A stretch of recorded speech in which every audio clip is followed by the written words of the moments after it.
Inter-island niya. Ito yung mga pang inter-island. Ibig sabihin, medyo mas mababatain ng konti ito. Ito, medyo bata-bata pa. Black check. Halos karamihan nung kanya mangitim-itim yung pagka-checker. Titignan pa pala tayo, ayun. Yung house and lot ni Boss Idol Big Time. Andito pa. Ayun, mukhang isa. Maganda. Mukhang malaki. Ito, mukhang malaki. Malaki ito. Ayun, no? Nakita nyo ba? Baka breeder niya ito. Naligaw na dito, mga singko. Ayun, no?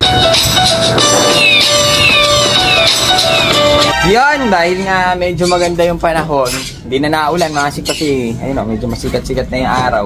Kahapon kasi medyo naulan na konti, kaya medyo madilim-dilim na konti. Ngayon, maganda yung panahon, kaya titignan natin yung mga natira na hindi natin nakita kahapon. Kasi nakita na natin yung mga dinala ni Boss Idol Big Time ng mga naka CTPR na may inner. Ngayon ang karera niya mga singko eh. Sayang ako naghihinayan dun kay tropa. Medyo iba pa rin siya magalit kapag pagkaganyan tinatanggal lahat ng ibon mga singko. Sa kaya ngayon eh nakita na natin sila. Naispatan naman natin kung may nagustuhan kayo, pwede nyo akong puntahan dito at pwede natin kausapin si tropa kung magkano itong mga ibon niya dahil may presyo siyang binigay. Tapos kung tatawad, tingnan natin kung gusto niya ibigay sa inyo. Pero magaganda daw lahat ito mga singko kasi nandito yung mga pinagsasalang niya, yung mga breeder ng mga singko. Hindi bumibili ng mga pipitsugin din, talagang rumirekta siya. Meron siya mga 35k, 50k na worth na kalapati na isang ibon lang. Kaya sabi nga niya, sulit din ng makakabili. Talagang nabuisit lang mga singko. Kaya ngayon, ang titignan naman natin, dahil nga nakita na natin yung CTPR na may inner na blue. Ngayon naman, south yun, mga singko, south ang laro ngayon nun. Ngayon naman, ang titignan natin yung mga natira na ito. Dito na natin sila nilagay at dito din sila natulog kagabi dahil nga wala tayong kulungan. Ayoko sana talaga siyang dalhin dito dahil wala siyang paglalagyan.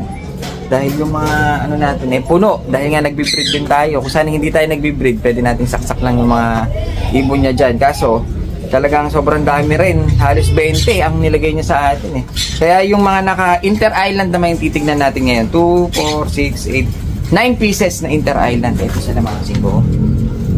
Ito, parang pumipigit-pigit na parang magkakawan ay na dahil nga umulan kahapon, nabasa sila. May lakad kami ni Gobreya, umalis kami. Dahil nga birthday ni Gobreya, syempre kumain naman kami sa labas. Kaya hindi ko siya nasilong. Ayun, medyo pumikit yung isang mata. Pero hindi naman gaano, baka natuka lang. Kasi hindi siya nagluluha So ayun, yun ang gagawin natin ngayon. Titignan natin yung mga inter-island na natira. Ang gaganda. Sige, ang gaganda.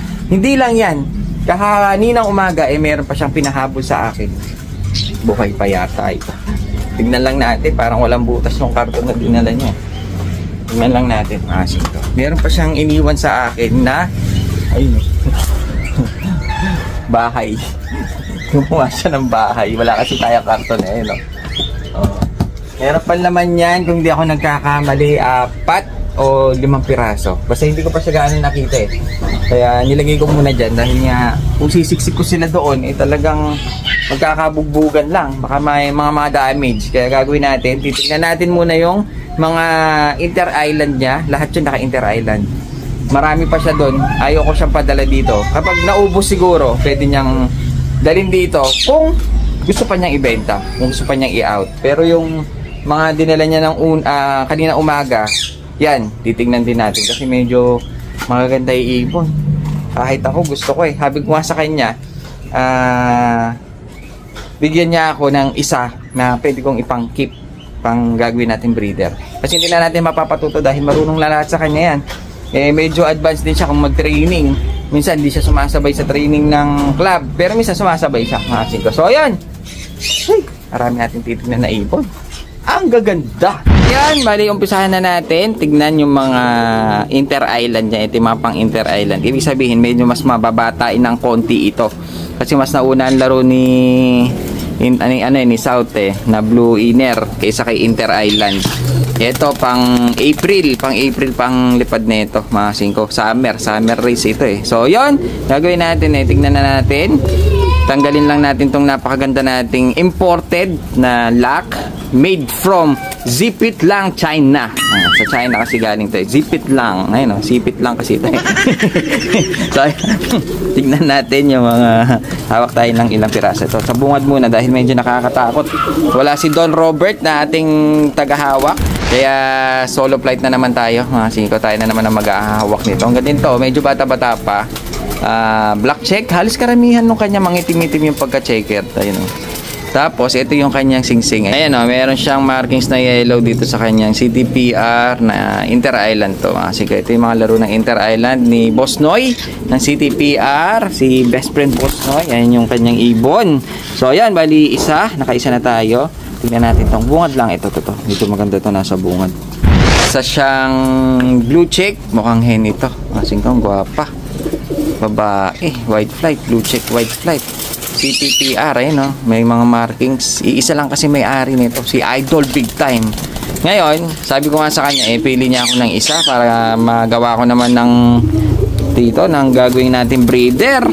Kaso mas hintay natin humirit doon sa kanyang mga breeder. Ang mahal kasi ng breeder, di natin kaya. Hanap tayo ng isang black check. Karamihan ng itsura nung kanya mga asing ko ganito.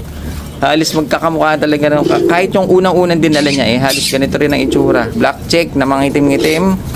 Ayun Tapos pati taluka, pati itsura, ganito pa rin ang itsura mga singko. Ito CTPR tapos na karera nito. Ito CTPR tapos na. Ano to? Sigurado finisher ito. Kaya yung mga makakakuha, kahit paano pumapalo, kayo na lang magpa-champion kung sakali dahil finisher na sila may bumibili, narinig ko, kaya sisipit lang from China. Lagay natin ulit. Bumabalik tayo. Napakahirap talaga magtinda sa pwesto habang nagbibideo. Kaya minsan, putol-putol yung video natin. Tanggalin na natin sisipit lang from China ulit. Suporta yan, baka makawala dahil ito. Tignan natin tong gray cell. Napakaganda. Kamukha talaga ng akin puti yung ulo, dark ang gray cell niya. Ganda nito Naka Inter-Island din siya. Kak naman ito, mga 5 kak.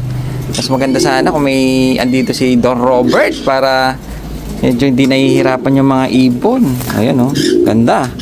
Of color, gray cell. Tapos, para may itim. Tingnan nga natin. Ito, para may itim mga 5 Black.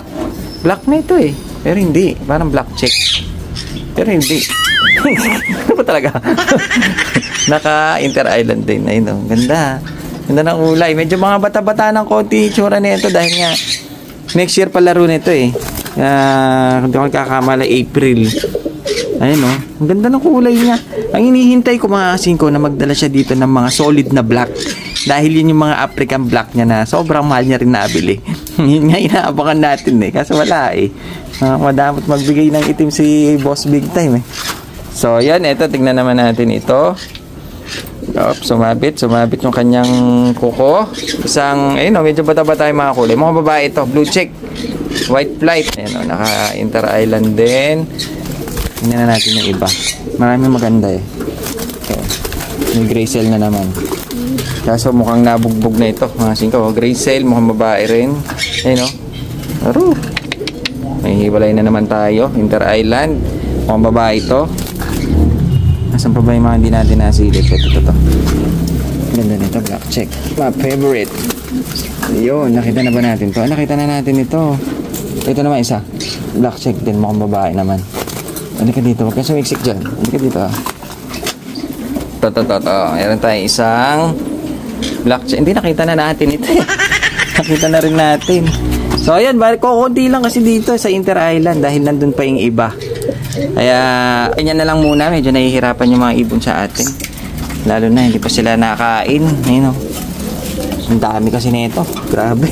Baka mayroon kayong kursunada, ispatan nyo na. Napakaganda ng mga ibon. Lahat ito nakalaro. Kaso, hindi na lang itutuloy. Ang ganda nila. Quality bird. Yan ang quality. Kay Boss Idol. Ayan! Hindi pa tapos. Meron pa pala tayong titignan. Titignan pa pala tayo. Ayun. Yung house and lot ni Boss Idol Big Time. Andito pa. Kunin lang natin. Ayun parang pabahay yung ginawa nyo. Diba? Ang Fiesta Homes. Ito na yung huli natin. dito na natin tignan yung mga ibon. Dahil nga, medyo nahihirapan tayo doon. Ito siya, may butas naman eh. Kasi ang inaalala ko baka mamaya masuffocate dahil yun lang ata ang butas. Oh, hindi, meron pa dito. Ito, may butas pa dito. Bali, ito, kung di ako nagkakamali, 4 o 5 pa ang laman. Hindi ko pa kasi nasilip, makasing hindi ko pa nakita kung ilan ang laman itong danala ni Idol. Bali, ito yung parang pangatlo na dala niya. Dahil nga, meron siyang kinukuha sa akin. Kaya hindi ko pa alam kung silipin na natin ang ingay mo. Tignan na natin habang, kasi hindi ko pa alam yung kung magkano niya yan ipapa-out. Pero tignan na natin dahil nga ang gusto niya dyan, meron siyang kasing kinukuha sa aking lovebirds kahapon. Kaso, nung pagdating niya kaninang umaga, nakawala yung ipon. Kaya hindi ko alam kung magkano to niya ipapa-display. Makakito kaya tignan natin mabuti. Paano ba ito ino-open? Ito, para meron siyang pinto dito eh. Para meron siyang ginawang pinto. Baka dito natin kukunin kasi wala dito eh. Tingnan natin kung magaganda ang laman nito. Ito. Naka-tape pa. Tingnan ko, naka-tape pa. Ano ba to? Knock. Tingnan natin mabuti. Whoop! May trapdoor. May trapdoor. Hi! Up! Tara natin ulit. Tape natin para makawala. Yan! Merong nakasingit at merong dinala sa atin si Idol Big Time na pwede natin shoutout dahil nandun sa bungad ng pinto nung kanyang kulungan na double deck. So ayan, shoutout natin habang medyo maaga-aga pa bago matapos ang video natin. Pag tinignan natin yung ating mga huling sisilipin mga singko, shoutout na natin si Cañares JM ng San Antonio, Quezon. Shoutout sa iyo. Kay Choi Yun Wok. Ang ganda ng pangalan nito eh. Ano ba ito? Ba? Koreano ito. Choi Yun Wok. May kilala akong ganito. Sige ko. Si Muraw na mahal pa. Talagang Koreano talaga. Ang pangalan nun Choi Bundok. Sa bundok kasi nakatira yun eh. So ayan, kay G-Corn the Pogi ng Rojas City. Shoutout sa iyo. Kay Lilio Kompas ng Samar. Ito walang kalugar. Naka-kompas eh. Corny. Kay Jeric Bison, Master Kidlat. Shoutout sa iyo.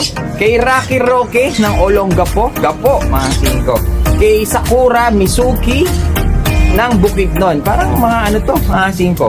Parang iba-ibang pangalan ang nabasa natin. May Choi Yun Wok, may Sakura Mizuki, baka hapon naman ito, hapon. May kilala rin akong hapon. Kay Fukiko Mekuto. Lupit na. So ayan, shoutout sa inyo sa mga tropabit natin na lagi nagpapa-shoutout. Comment nyo lang kung taga saan kayo at para mabasa natin yung mga gusto magpa-shoutout. So ayan, ayos yun na. Fukiko Mekuto. Ito, tingnan na natin yung mga ibon ni Tropa Pips. Isa-isain. Uy, magaganda. Check natin. May pinto eh. Ang ganda oh. Wap, sara natin ulit. Ito kay Idol Big Time pa rin ito. Mga singko. Mga baka tapos na ito yung mga finisher niya. Mukhang heng ito. Mga kasing parang nagsusubo pa yata eh. Ayan o, isang blue bar, white flight, naka GRPL, tapos nakarera na ito. Parang nagsuso, parang ginawa na niyang breeder. Mukhang babae. Ayan o, blue bar, white flight naman. Hanap pa tayo ng isa pa. Tingnan natin, balik muna natin siya dyan. Wala na ba? Ay, ito. Parang may black check mga singko. May black check ako nakita. Tingnan natin mabuti. Ito, mukhang babae pa rin mga singko. Oh, black check, mukhang hen pa rin. Napakaganda niya. Babae na tapos na, puro finisher niya to mga singko no? Ano ba to? CTPR na tapos na karera na ito.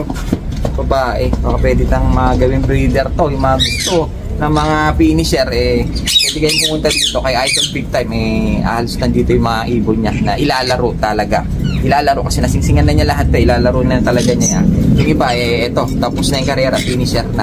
Kaya yung mga may kursonada, kung gusto niya ng finisher, pwede kayo pumunta dito at pumasyal para makita niyo ng personal. Asan pa ba? Meron pa akong mga nakita dito ayun, meron pa kayo nakita. Ang hirap dukutin no? Ito, maganda. Ayan no? Ganda ng mukha. Black check pa rin Ay hindi, blue check na siya. Hindi na siya gaano dark. Pero yung mukha niya maganda rin. Ayun, Ayaw, masyado malikot yung ibon eh. O, ayan o. Ganda rin yung asing o. Talukap, dilaw. Pero, blue check. Babae. Nakalaro naman siya ng 2022 na SFU. Si SFU kasi parang wala na yung club niya. Pero, nailaro siya. Ayun o. Ganda nito. Baka pinishare din ito. Blue check na hen. Asing ko, ayan o. Guwapo. 4 pala ang laman. 4 pala yung laman niya mga kasingko. At meron pa tayong isang hindi pa nasisilip. Silipin lang natin mabuti.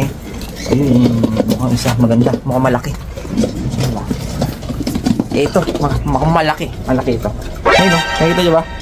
Baka breeder niya ito. Naligaw na dito mga kasingko. Ayun o, ang laki nito. Medyo payat nga lang. Mukhang ginamit sa breeding. Tingin ko ito yung mga parents nung nakita natin mga blue bar white flag dyan. Kasi kahit dun sa kabila, dun o, meron din blue bar white flag eh. Saka mamaya, ito ang pinaka-breeder niya. Oh, ganda ng ipon. Kak, blue bar white flag. Napakalaki na ng ilong niya. Baka matanda na ito mga kasingko. Tignan nga natin. Medyo may edad na nga. Mukhang breeder nga niya to. Ayun o, 2017. Ilang taon na siya.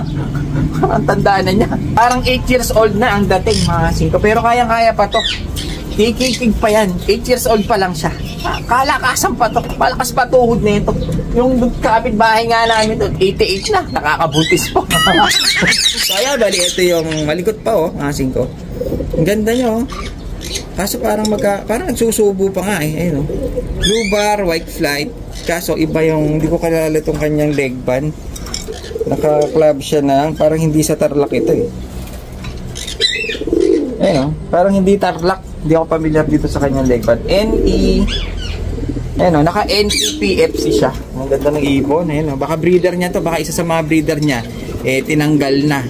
Kaso, hindi ko rin alam kung magkano niya to ibebenta. Dahil hindi ko pa siya nakausap. Dahil ang gusto niya talaga doon sa ibon ko, ipapalit niya. Kaso, kasamang paalam, talagang nakalipad yung dalawang ibon mga kasingko. Sayang naman. Nung dinala niya nung umaga, wala na ipon. Kaya hindi ko alam kung paano gagawin natin dito. Kasi iwan na lang niya basta eh. Kaya ito, lagay natin ulit. Dahil hindi natin siya pwedeng isama dun sa mga dinala niya kahapon. Saka dito sa mga inter-island. Hindi natin siya pwedeng isama dahil nga hindi ko pa alam kung anong gagawin niya dito. Kung iiwan na talaga niya na samang pabenta o iuuwi niya ulit. So yan! Woo! Sa wakas, natapos din tayo mga kasingko. Napakaraming ibon. Hindi ko lang alam kung sa susunod meron pa siyang dadalhin. Wow! Sumasakit yung tenga ko. Ang iingay ng mga lovebirds na to. Good.